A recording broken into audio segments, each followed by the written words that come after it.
Thank you, President Stinson. Dear friends, my great thanks for the opportunity to join your conference this week, especially on World Food Day. It is a day to celebrate the people who put food on the world's tables, growing, transporting, storing, and distributing this essential of life and keeping us safe in this time of COVID.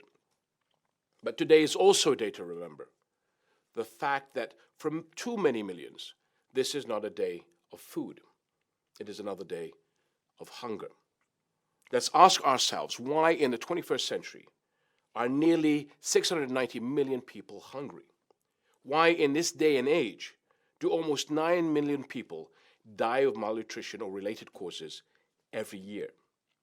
As long as scarcity and hunger exists, we have work to do. And as you have all been discussing over the past few days, the threat did not begin with COVID. This pandemic has had a massive impact on the food systems we depend on. But other serious challenges to food security were already there to see. Climate change, global threats to fresh water, global economic crises and regional turmoil, and an unprecedented global refugee crisis burdening food supplies for refugees and host communities alike, an issue Jordan is all too familiar with. So the question isn't whether to act. The question is what kind of action will take us where we want to go. It won't be enough after COVID simply to rebuild the old ways. We need to seize the moment to create a better, more effective, more inclusive global system. This is why I have been calling for reglobalization, strengthening collective global action for mutual benefit, and focusing on the innovative spirit the future will demand. Reglobalization would steer global resources as needed into key areas such as agricultural infrastructure.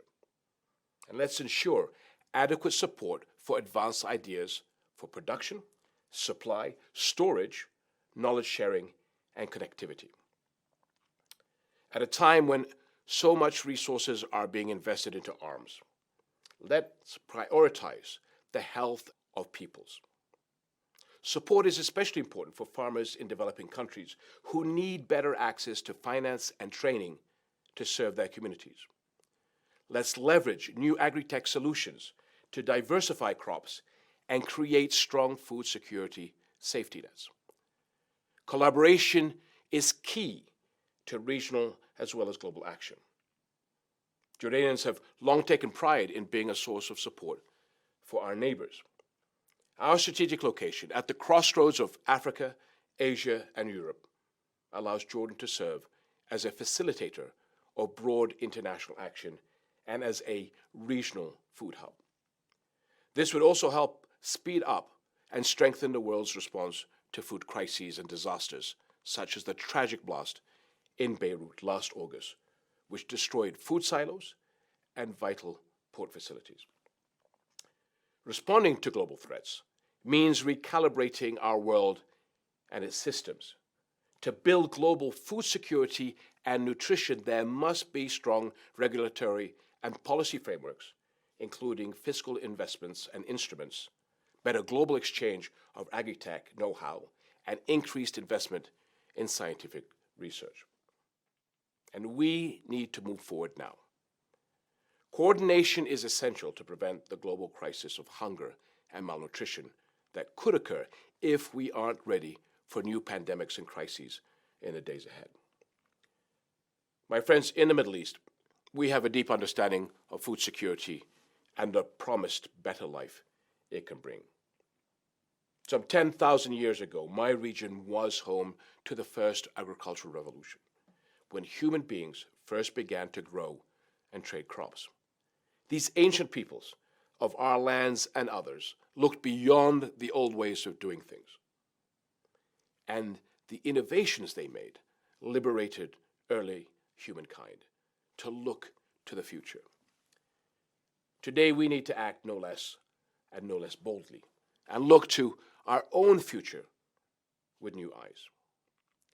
Before the harvest always comes the work, planning, planting, watering, caring, meeting change with change, and finding new ways to help life grow and thrive. We have a responsibility to safeguard today's fields and farms and harvests. And more, it is up to us to plant new seeds so that future generations can live and thrive.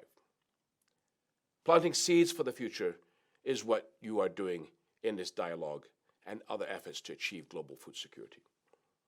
God willing, your work will result in a worldwide harvest, a safe and nutritious food supply that is sustainable, affordable, good for the environment, and accessible to all. We must keep working together if we wish to succeed. Thank you.